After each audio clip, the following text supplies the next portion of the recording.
Selamat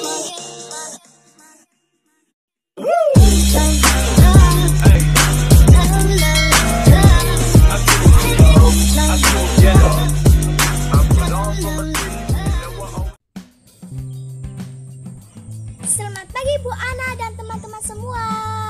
Perkenalkan, nama saya Dameria Hutapea. Saya dari kelas 22. Saat ini saya akan mempresentasikan boklat inquiry. Ini ada boklatnya dengan tema hidup rukun di dalam Kristus.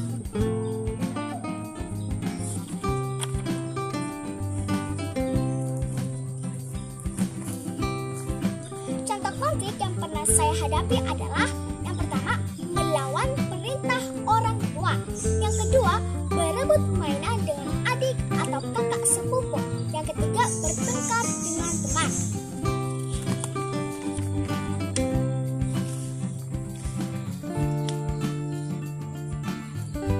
Cara saya menyelesaikan konflik adalah yang pertama, menegur dengan kasih. Yang kedua, kita harus merangkul dengan sabar. Yang ketiga, meminta bantuan kepada orang yang lebih tua.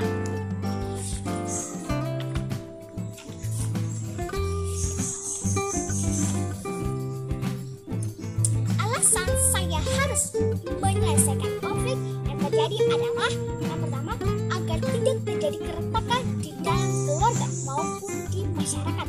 Yang kedua, agar kita bisa hidup dengan damai.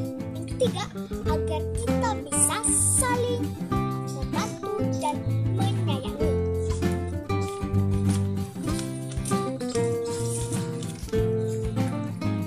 Dampak hidup dari konflik adalah yang pertama, tidak ada damai sejahtera di dalam hati. Yang kedua, hidup penuh dengan amarah dan perselisihan.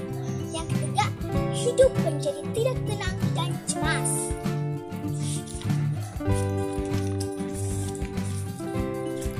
Manfaat jika kita hidup rukun adalah yang pertama, hidup menjadi tentram dan damai.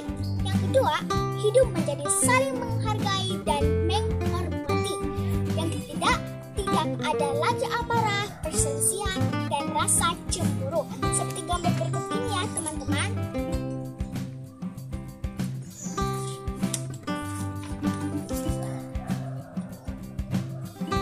Hal-hal yang saya lakukan supaya selalu tercipta hidup rukun adalah yang pertama, saling membantu satu sama lain. Yang kedua, saling menghargai. Yang ketiga, saling menghormati.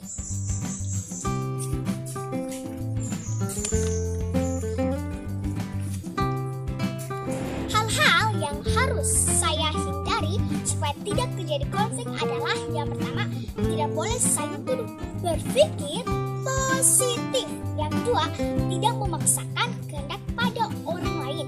Yang ketiga, tidak bersikap ingin menang sendiri.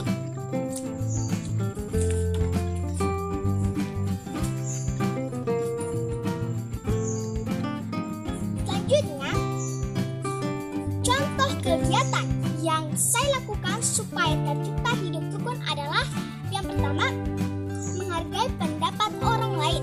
Yang kedua, tidak mengganggu teman saat sedang beribadah. Yang ketiga, tidak memaksakan kehendak terhadap orang lain. Yang keempat, mau bekerja sama dengan orang lain. Dan yang kelima, saling membantu dan menghormati.